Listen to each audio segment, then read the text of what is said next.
Rail station. দিনের শেষ ট্রেনটি প্ল্যাটফর্ম ছেড়ে চলে গেছে। এক বৃদ্ধা বসেই আছেন, জানেন না পরের ট্রেনটি আসবে পরের দিন। এক কোলে নজর গেল সেদিকে। বলল, মাইজি তুমি কোথায় যাবে? দিল্লি যাব বাবা, ছেলের কাছে। আজকে তোমার ট্রেন নেই মাইজি। বৃদ্ধার অসহায় দৃষ্টি। কুলিটির বোধ হয় দয়া হলো। মাঝি তোমায় ওয়েটিং রুমে রেখে আসি।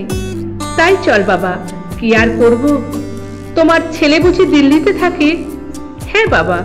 কি করে? রেলে কি যেন একটা কাজ করে। নামটা বলো দেখি, যোগাযোগ করা যায় কিনা দেখছি। ও তো আমার লাল, সবাই ওকে লাল বাহাদুর শাস্ত্রী বলে ডাকে যে।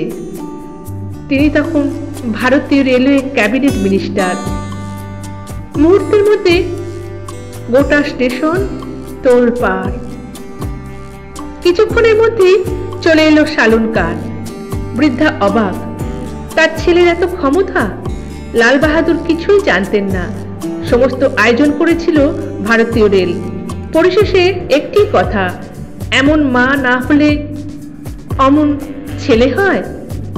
এইরকম নেতা এখন দুর্লভ।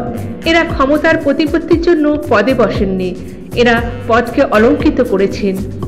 ছেলের দেখা পাওয়ার পর তিনি ছেলেকে জিজ্ঞাসা করলেন, বেটা तू रेलवे में क्या काम करते हो? ये लोग पूछा तो मैंने कुछ नहीं बोल पाया। তার উত্তরে ছেলে বলেছিলেন, ছোটি সে এক কাম মা। ধন্যবাদ।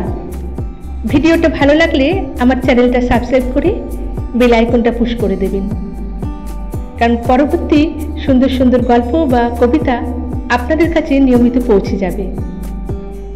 আবার দেখা হবে। ভালো থাকবেন।